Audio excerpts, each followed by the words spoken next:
The Cleveland Guardians had a very interesting season in 2023. There was a very interesting season, honestly, in my opinion. You had, the whole waiver situation with the Angels and how they claimed everyone on waivers, and then they ended up letting them go because they kind of fell out of contention. Overall, you look at over the course of the season, it was a 76-86 record. And it's probably, be honest, it was a bit disappointing for Cleveland and probably Cleveland Guardians fans as well. However, they're going to look to turn it around heading into 2024, so let's not waste any more time. Let's dive straight into this. My name is Derek. I'm here with Michael. You're watching Bleacher, Brawls, and this is the Cleveland Guardians team profile. So first things first with Cleveland, let's dive straight into their key players. They have some fun talent on this team. A lot of good talent, obviously. So I'll kick it off to Mike first. Who are three key players for this Guardians team, and who do you think stands out as an impact player for them in 2024?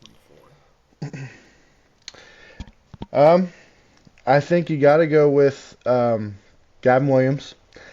I think Andre Jimenez after the contract, and then I don't know, the third one I got kind of mixed up on. I think go with Bo Naylor, just because I think this team pitching is going to be okay, but it's the offense I think is where if they can stay consistent, they can be that sneaky team that jumps in the playoffs and no one wants to play at the end of the year. So I think they're in decent shape. I think better shape than I think they get credit for. Obviously, 2 years ago, they seemed like they were in really good shape. Took kind of a step back last year, but I think that they can surprise us this year for sure. Definitely. I also want to add in before I do want to throw in the inclusion of Jose Ramirez, Emmanuel Clase, Shane Bieber, Tristan McKenzie, the kind of obvious ones, but I think those guys that you listed are going to be key players. I do want to focus on Andres Jimenez, though. Obviously, got that 7-year extension, $106.5 million. Had a down year compared to his 2022 season last year. 153 games, just a 97 weighted runs created plus compared to the 142 weighted runs created plus in 2022. Still put up a 3.6 F4 though, and a lot of that was due to just him being stellar defensively at second base. Last year, he had 23 defensive runs saved and 18 outs above average at second base. That's outrageous. Whether you believe in defensive metrics or not, when someone puts up those kind of defensive metrics, it's eye-opening, regardless of whether you agree with them or not. Because you can't put up defensive metrics like that and be bad defensively. It's just not possible. So he's an elite defender at second base. If the bat gets closer to what it was in 2022 again, which he started heating up near the end of 2023, the last month or so of the season, he started heating up a bit. If that's kind of a precursor to what he can do in 2024, I think Andres Jimenez will play a massive role, because I think in a dream world, Andres Jimenez could arguably be the number 2 hitter for this Cleveland team. Because it's not a super deep lineup. It's a team that's filled with a lot of good defense, but not a ton of hitting really outside of Jose Ramirez. Andres Jimenez could be a huge key to a successful Guardian season if he hits, and if he especially continues with the good defense. And also too, he can run a little bit. He's not like some crazy base stealer, but he stole 30 bases last year and 20 the year before, so he can run a little bit too. So I think he's a massive part for this Cleveland team. Moving on to the offseason additions for Cleveland. Their key offseason moves. They traded for Scott Barlow, which included trading Eniel De Los Santos. They signed Austin Hedges to a 1-year deal. Also, they did lose Terry Francona, and they decided to name Stephen Vogt as their manager, which is a very, very interesting hire. First-time manager, but people who talk about him obviously believe in his ability to be a manager in the big leagues, and that's probably why Cleveland hired him, because they believe in him. So I'll hand it back to you, Mike. What move do you think is kind of the most influential for this Guardians team heading into 2024? Again, I was thinking of a little switch up. I think it's a move that they maybe have not made yet. I think there's a guy named Kyle Manzardo, if I'm not mistaken. I don't know if he's played for them yet, or if he's about to start playing for them. But it's one of the top first base prospects in the whole league. I think this guy is going to really make or break their season.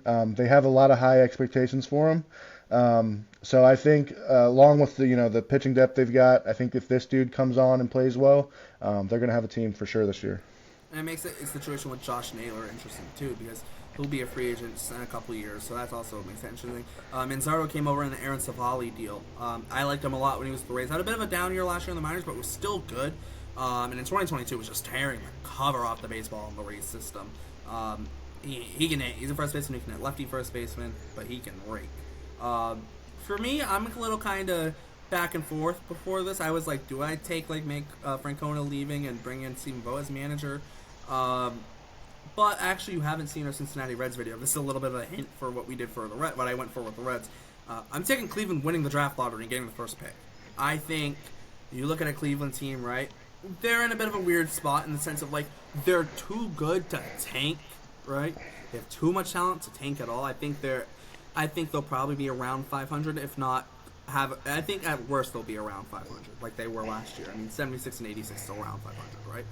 At worst they'll be around 500. At best they're a playoff team.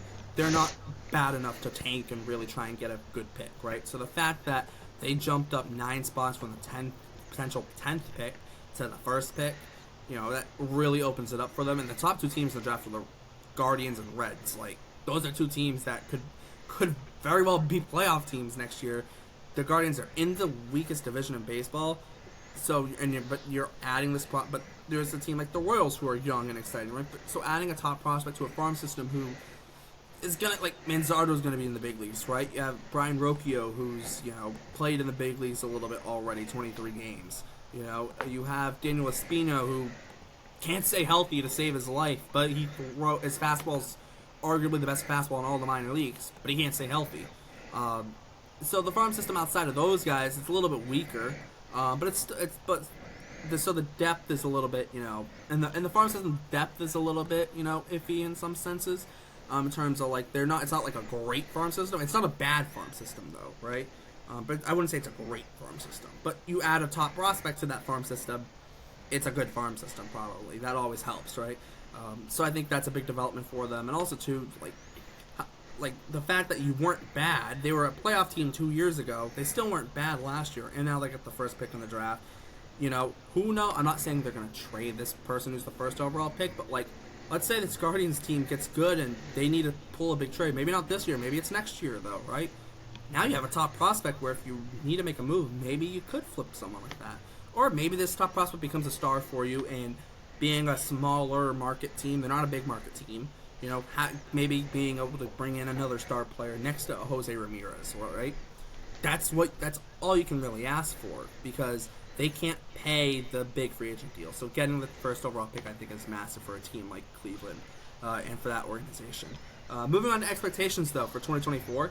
I'll hand it back to you, Mike. What are your expectations for this Cleveland team heading into 2024? I think it's got to be kind of close to what we saw the Twins do this year. I think you got to reach that 85, 80, 85 win period. I think that's the ceiling of their expectations for sure. They got the talent to do it. I think they're going to be leaning a lot on their defense, like we've kind of talked about. But their division is pretty winnable. I mean, I know the Twins kind of took it over last year. They had 12 wins, higher than Detroit, which was second place. But I think they can compete with the Twins this year and really look to make a move to win the Central. I think it all depends for the Guardians this year on the health of their starting pitching. Shane Bieber only made 21 starts last year. Tristan McKenzie was really good in 2022, especially down the stretch. Only made 4 starts last year. That was a massive loss for them. Tanner Beebe made 25 starts for them last year. I think that might have been that's the most out of the guys who are projected to be in the rotation next year. Logan Allen made 24, but then Gavin Williams only made 16, right? So they need those are guys who are going to need to make 25 plus starts, all of them, realistically, for the Guardians if they want to be a playoff team, especially Bieber and McKenzie. And I'd honestly put an emphasis on McKenzie because I think McKenzie can be a borderline, number 1 next year. So I think that's going to be massive. I think the expectation should be to return to playoff contention for this Guardians team. Because the Twins, I think, will be good again next year.